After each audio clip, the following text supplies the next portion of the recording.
اور دوسری سورۃ البقرہ کی آخری آیات. کوئی حرف اس میں سے تم نہ پڑھو گے کہ اس کی مانگی ہوئی چیز تمہیں نہ ملے. یعنی اس کو پڑھ کر اور دعائیں بھی قبول ہوتی ہیں. تو بات یہ ہے کہ اللہ تعالیٰ نے مختلف چیزوں کو مختلف پر فضیلت بخشی.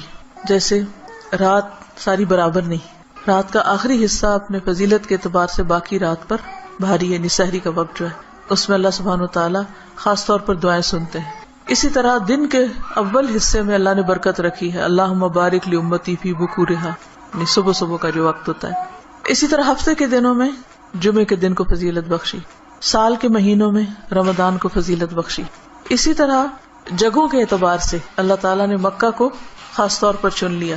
پیغمبروں میں بھی اللہ تعالیٰ نے بعض کو بعض پر فضیلت دی. اعمال میں بھی اللہ تعالیٰ نے بعض اعمال کو بعض اعمال پر فضیلت دی.